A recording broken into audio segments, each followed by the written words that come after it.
One of my biggest fears about pregnancy or being pregnant was having a miscarriage. I used to think that a miscarriage was the only thing or the worst thing that could happen in a pregnancy. So every time I got through my first trimester, it was a huge relief for me. I'll be like, phew, I didn't lose the baby, I didn't have a miscarriage, so from now on it's smooth sailing. Yeah, I was very ignorant. Okay, now I know better. Pregnancy is a time that brings a lot of changes to the body, and it comes with a lot of signs and symptoms, some of which are normal and some of which can indicate that something more serious is happening. So in today's video, we're going to look at all the signs of a pregnancy that should not be considered normal, that should be taken more seriously, and if possible treated for complications to be avoided.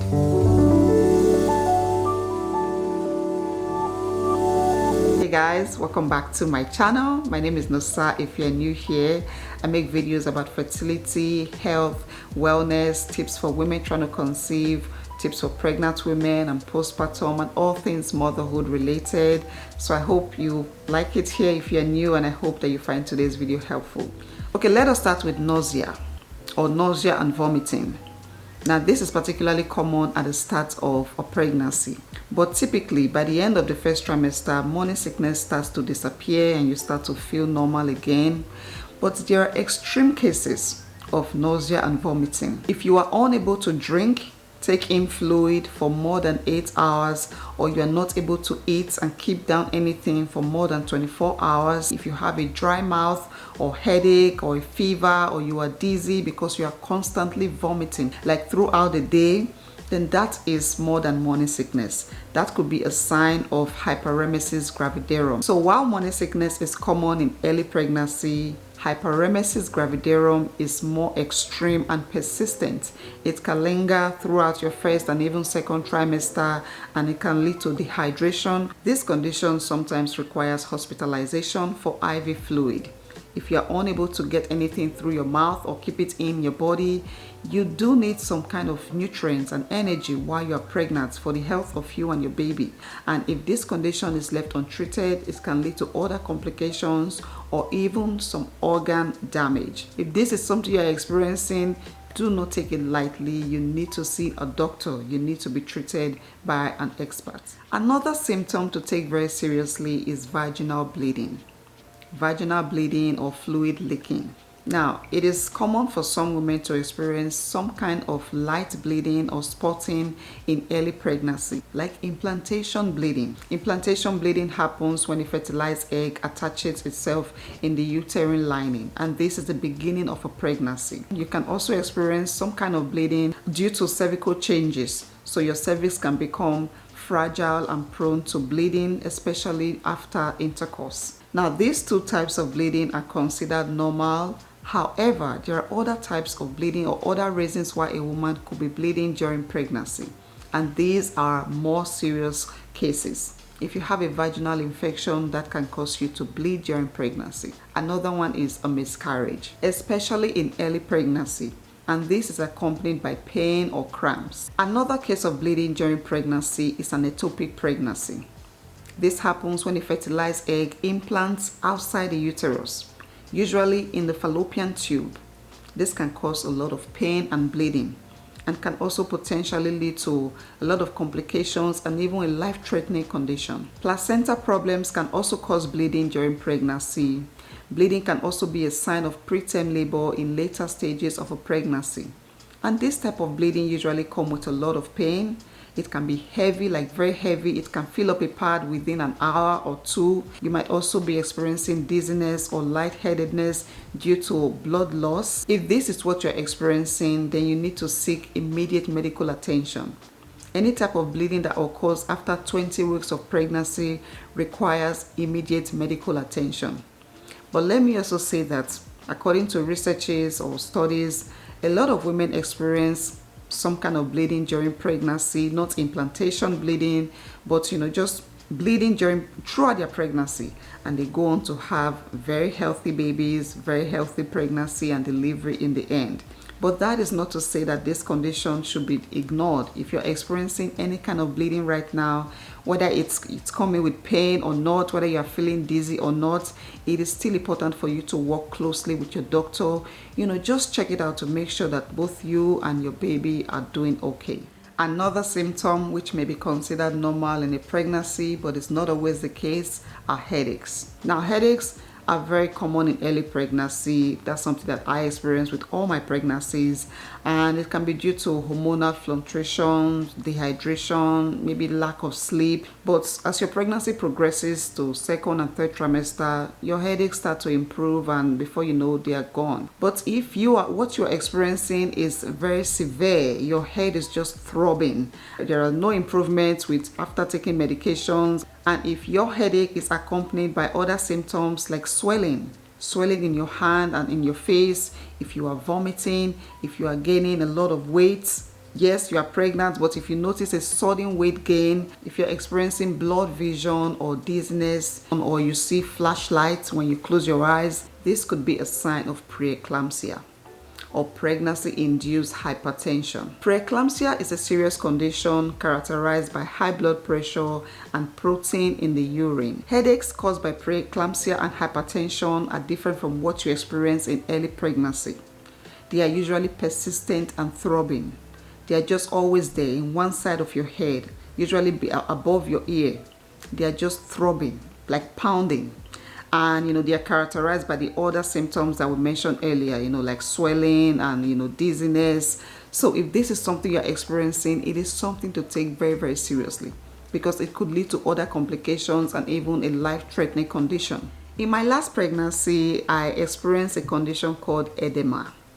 It's a condition where because of fluid retention in your body, your hands and your legs starts to swell. So I noticed that my legs, my feet especially, were so swollen. I couldn't wear my normal shoes and slippers anymore.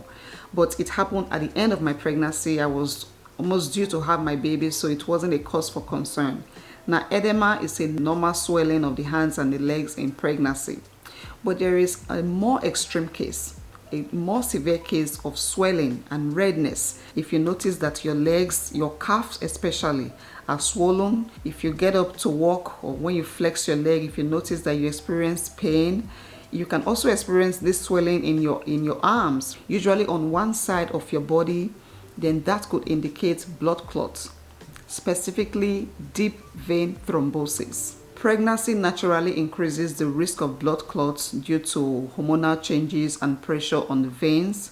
So if a blood clot breaks through and travels to the lungs, that could lead to a condition called pulmonary embolism. I know pregnancy is such a beautiful thing and scary thing at the same time. There's a lot that could happen, in a period of 9 months. So if you are experiencing some kind of pain, redness, swelling in your arms, in your legs, in your calf, in one side of your body, you need medical attention, immediate medical attention. This is a condition that could lead to fatality. So whether it's preeclampsia or blood clots, you want to get checked. You want to seek medical attention immediately. Chest pain and rapid breathing. There's a stage you get to in pregnancy and you start to experience difficulty talking, and you find yourself, gasping for air to breathe. It's just difficult to breathe and to talk due to physiological changes, hormonal fluctuations, your growing fetus and crowded organs. This can be normal in a pregnancy, but sometimes it is not. It can also be a sign of something more serious like preeclampsia, blood clots that we just talked about, deep vein thrombosis, and even a worsened heart condition. If you already had a heart condition, pregnancy can worsen issues like that. So if you are experiencing chest pain, if you are feeling this tightness or pressure at the center of your chest, if the pain travels from your back to your neck to your arm, if you are having, heart palpitations, you are breathing so fast, then you want to please check with your doctor. Do not take anything lightly during pregnancy. So after having a baby, it is normal to experience postpartum bleeding known as lochia. And this usually happens between 4 to 6 weeks after delivery. But it is also very important to distinguish between normal bleeding and excessive postpartum bleeding. If you are experiencing heavy bleeding that fills up a pad within an hour, if you are passing out very large blood clots like larger than a golf ball size, if you also notice a foul smell or foul discharge, that can indicate an infection, fever, increased pelvic pain or abdominal pain, then this can indicate postpartum hemorrhage. Postpartum hemorrhage can happen anytime within the first 12 weeks of delivery. This is not something that happens only immediately after having a baby. You may have bled, after having a baby and stop bleeding, and then all of a sudden start bleeding again very heavily. And this can cause a drop in blood pressure. When blood pressure is too low, that can cause the body to go into a state of shock, which can eventually lead to death. So if you are experiencing excessive bleeding weeks after having a baby, even immediately after having a baby, then please seek immediate medical help. If you have a baby in your tummy that loves to kick and stretch and roll and play a lot of gymnastics, even though you may not like the feeling, it is something to be grateful for, because fetal movement is a key indicator of the health of your baby. A noticeable decrease or absence of movement can be a cause for concern. There are many reasons why you may experience decreased baby's movements. It can be due to your baby's sleep and wake up cycles. If a baby is sleeping, they don't move much in the tummy. It could also be your baby's position in the uterus and decreased space. So towards the end of your pregnancy, like in your third trimester, your baby has grown so much and there's not enough space to do all those gymnastics and roll around. That can also cause decreased movement. But there are more serious cases like placenta issues, umbilical cord problems, and the baby in distress. If there are issues with the placenta, that can prevent it from providing nutrients and oxygen that your baby needs to develop. If the umbilical cord is wrapped around the baby's neck, which happens fairly, in pregnancy, that is also a problem, can put the baby in distress. So if you notice that your baby's movement has slowed down, if you have noticed any decrease in their strength, the patterns, just frequency, even in hiccups, okay, you can feel your baby hiccup inside of you. But if you're not experiencing any of that, then please see a doctor, okay? One thing I always do when I notice that my baby has not moved in a while, I start drinking cold water. So like very chilled, very cold water or something sweet.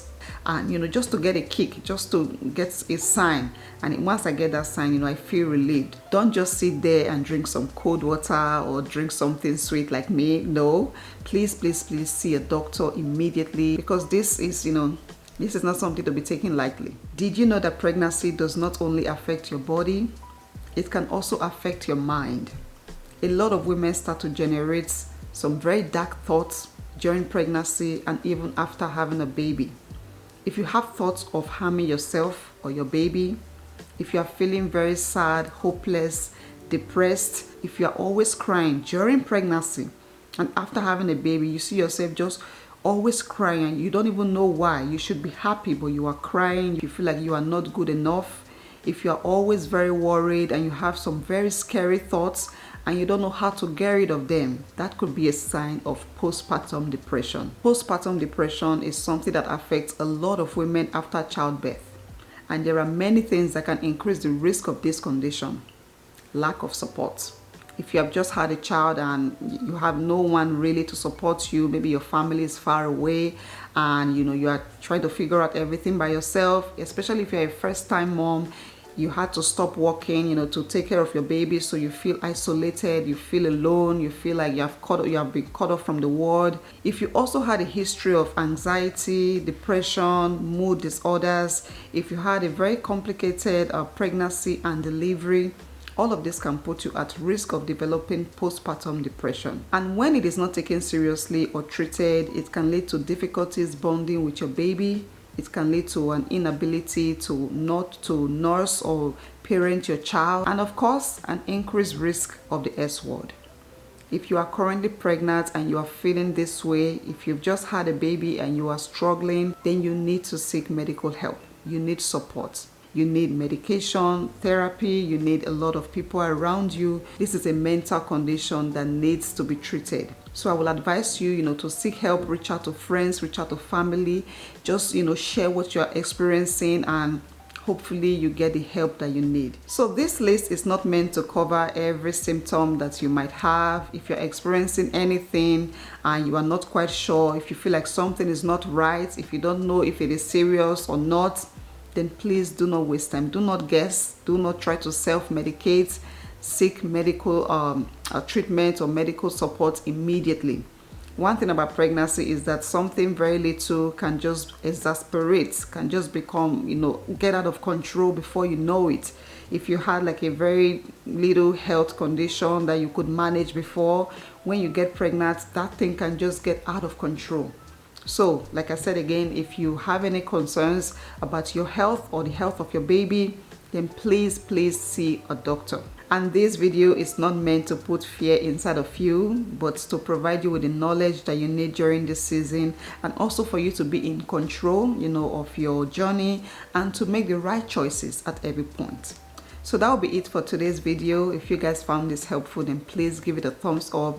Leave your comments down below. Let me know what you're experiencing right now. Let me know if you have any concerns. I think I have already given all the advice in this video, but I would also like to know, okay, you can share in the comment section. I'm sure other pregnant women are watching, to hear. Okay, so let's all talk about it. And yeah, do not hesitate again to see a doctor if you have any concerns.